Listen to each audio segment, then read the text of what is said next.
বন্ধুরা, আশা করি সবাই অনেক অনেক ভালো আছেন। আজকে আমরা ভূমধ্যসাগরের তীরবর্তী মধ্যপ্রাচ্যের ছোট্ট একটি দেশ লেবানন সম্পর্কে জানব।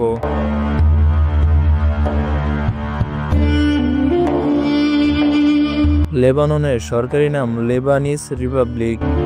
ভূমধ্যসাগরের পাড়ে অবস্থিত পশ্চিম এশিয়ার স্বাধীন একটি দেশ এটি।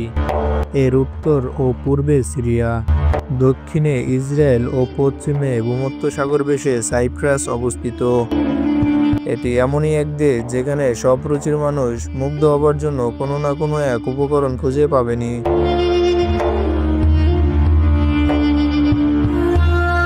তাহলে বন্ধুরা, চলুন লেবানন সম্পর্কে জানা অজানা প্রয়োজনীয় তথ্য জেনে নেওয়া যাক। 10,452 বর্গ কিলোমিটার এই দেশটিতে প্রায় 61,48,000 মানুষের বসবাস। আরবি ভাষা লেবাননের সরকারি ভাষা।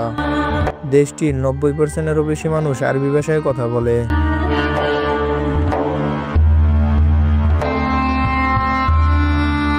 দেশটির মোট জনসংখ্যার 54% মানুষ মুসলিম এবং 40% খ্রিস্টান।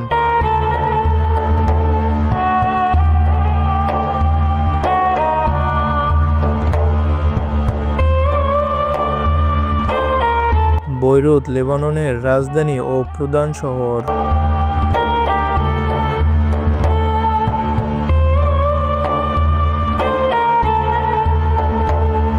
লেবাননের বেশিরভাগ জায়গা জুড়েই রয়েছে পাহাড়।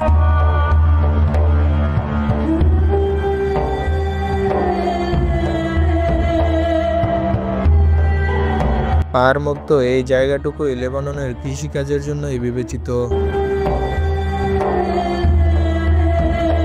দেশটির কৃষি প্রধান পণ্যগুলোর মধ্যে রয়েছে আঙুর, টমেটো, আপেল, শাকসবজি, আলু, জলপাই, তামাক, ভেড়া, ছাগল ইত্যাদি।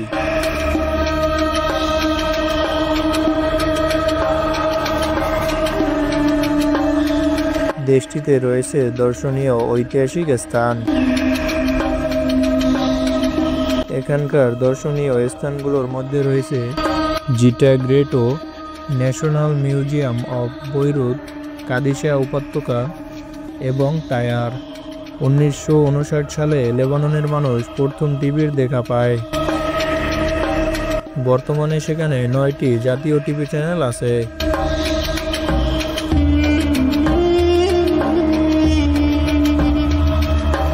লেবাননে প্রায় 10 জন মানুষের জন্য একজন ডাক্তার নিয়োজিত রয়েছে।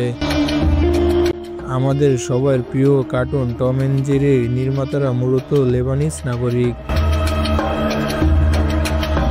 লেবাননের প্রতিটা শহরে বাংলাদেশিরা ছড়িয়ে ছিটিয়ে আছে। 1980-82 সাল থেকে বাংলাদেশিদের লেবাননে প্রবেশ আরম্ভ হয়। বর্তমানে লেবাননে প্রায় 2 লাখ বাংলাদেশি বিভিন্ন পেশায় কাজ করছেন। লেবানন অর্থনীতিতে অনেকটাই পিছিয়ে ছিল, কিন্তু এখন তাদের অনেকটাই সাফল্য নিয়ে এসেছে তাদের পর্যটক খাত। লেবাননে গ্রীষ্মকালে ইউরোপ থেকে অনেক পর্যটক ঘুরতে আসেন।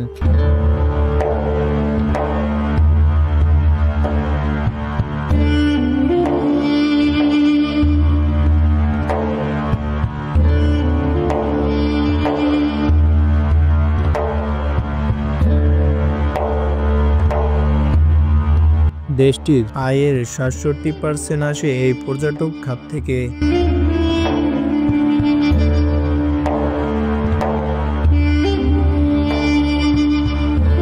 লেবাননের ডায়ালিং কোড হচ্ছে +961। তাহলে বন্ধুরা, আজকের মতো এখানেই বিদায় নিচ্ছি। নিয়মিত চ্যানেলটির আপডেট পেতে চ্যানেলটি সাবস্ক্রাইব করে রাখুন, আর ফেসবুক থেকে দেখে থাকলে ফেসবুকটি ফলো করে রাখুন। আল্লাহ হাফেজ।